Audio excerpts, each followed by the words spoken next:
Immigration is one of those topics always circling in the public arena. This wasn't just any assignment, it was a story I felt. Because, like the families I met, I too came to Britain seeking safety, a future, a home. Welcome to my journalism toolkit. I'm Jamal Osman. I remember sitting down to plan the story. I wanted to cut through the noise, the headlines, the slogans, the policies, the panels on TV shouting over one another. I wanted to hear from the people living it. So I met three families from Poland, the Philippines, and Somalia who had made Britain their home. Their stories showed me what integration really means. Let's start with Marek and Magda from Poland. They arrived around the time the EU expanded. They didn't come chasing a dream. I never wanted to come to Britain. I said once to my wife that will be the last place I will come here. But life had other plans.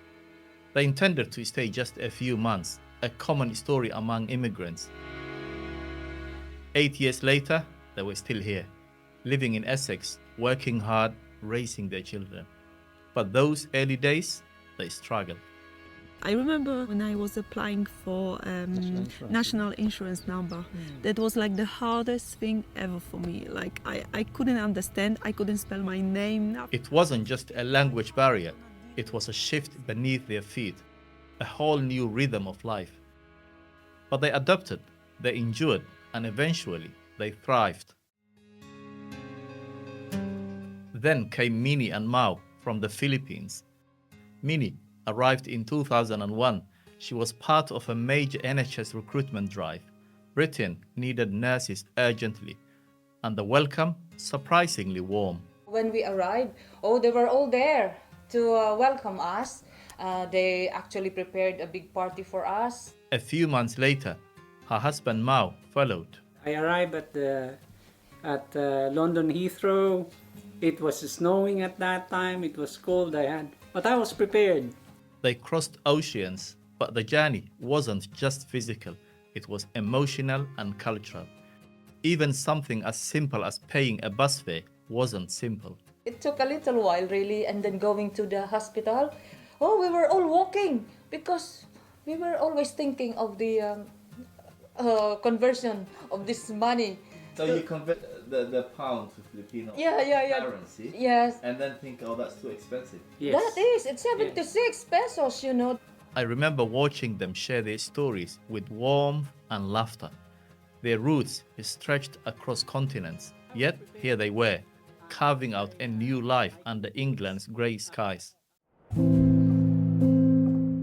And then the Somali family. Amal came to Britain as a child, a refugee. Her mother fled civil war, carrying Amal and her brother in her arms. Amal was barely a year old. My mum wasn't that much older than me when she came here. So, I can't imagine going on an aeroplane and going to a country where, I don't know the language, I don't know how to... Especially the language is such a barrier. Their arrival wasn't met with parties, it was marked by survival. Waiting rooms, bureaucracies that didn't see them. But Amal grew. She flourished. All the families questioned the very idea of integration. I don't know how to be not integrated, so I don't know how to...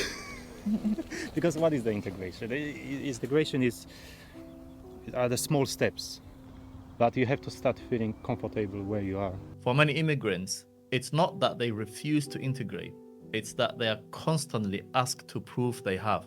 Yes, I'm Somali. If I look in the mirror, I'm Somali and I'm, I've got dark skin and, my hair's a certain type of way. But we, wake up in the morning, we go to Tesco, we, go to Asda, we have fish and chips, we watch TV, we watch EastEnders, This isn't about denial, it's about coexistence, being both of here and from elsewhere.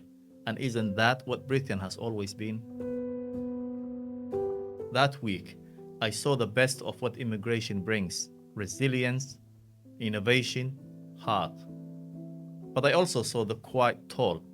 People like Minnie and Marek had built a decent life here, paid taxes, raised children, contributed to the society, but still, unless they explained themselves, they were always seen as others.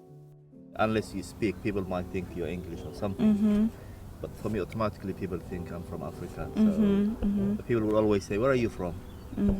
Well, Yeah, Where are this you is the from? question I don't like. Yeah. Yeah, if they really like curious in other people, Yeah. other cultures, but if they just coming and straight for asking you when you're gonna come back, where are you from? What's the reason What's the for reason this of that? question? Ask Yeah, me for just the he's name making or whatever, yeah, yeah.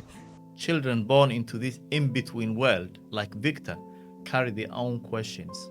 Our families have moved here for a better life, a better success, opportunities.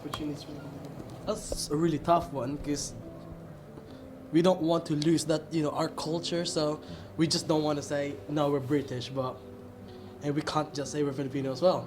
But what does that better life cost? Must they give up their past just to be accepted in the present?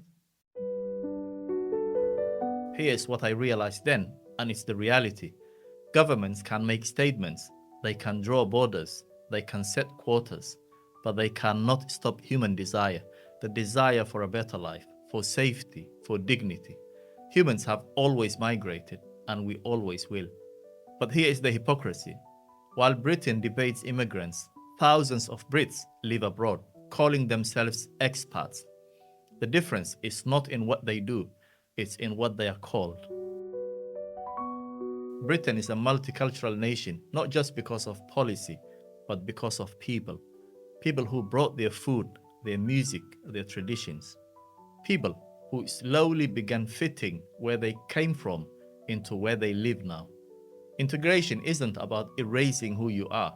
It's like a dance, a balancing act between holding onto your identity and embracing your new surroundings. If this story resonated with you, share it, explore other stories. High quality content isn't free to produce. Support the work. Become a paid subscriber. Thank you for watching. I'll see you next time.